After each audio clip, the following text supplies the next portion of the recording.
বাড়িতে ছিলেন সন্তান সম্ভবা স্ত্রী। তাকে সঙ্গ দিতে মঙ্গলবার একটু তাড়াতাড়ি চেম্বার থেকে বের হয়েছিলেন নিহত আইনজীবী সাইফুল ইসলাম।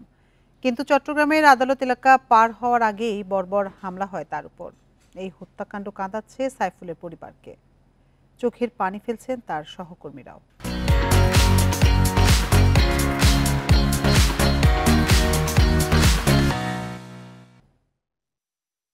মঙ্গলবার একটু আগেই চেম্বার থেকে বের হয়েছিলেন আইনজীবী সাইফুল ইসলাম আলিফ।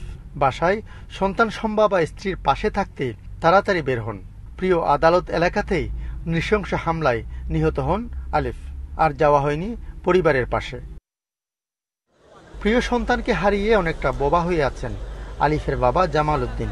মাত্র 2 দিন আগে তাকে দেখতে বাড়িতে গিয়েছিলেন আলিফ। বৃহস্পতিবার রাত্রে বাড়িতে আসছে। এদিন ওনার সাথে আমার সাথে আলাপ আলোচনা হয়েছে। শুক্রবার ছিল, শনিবার ছিল, রোববার সকালে চলে গেছে।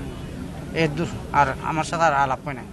সহকর্মীরা বলছেন, কোমরে ব্যথার কারণে আলিফ দৌড়াতে পারত না। সে কারণে ধাওয়া পাল্টা ধাওয়ায় আলিফ অন্য আইনজীবীর সাথে নিরাপদে সরে যেতে পারেননি। ওনাদের যে ত্রিশূল ছিল, ত্রিশূল দিয়ে প্রথমে একটা আঘাত করছে পিছন দিকে। সাইফুল ভাই আমরা জানলে একটু পায়ে সমস্যা, উনি হাঁটতে পারেন না। তারপর ওনার একটা জোতার কারণে উনি হাঁটতে পারেন নাই। আত্মীয়দের কাছে মেধাবী হিসেবে পরিচিত ছিলেন আলিফ। ওনারা অত্যন্ত খারাপ একটা কাজ করেছে, নির্মমভাবে হত্যা করেছে।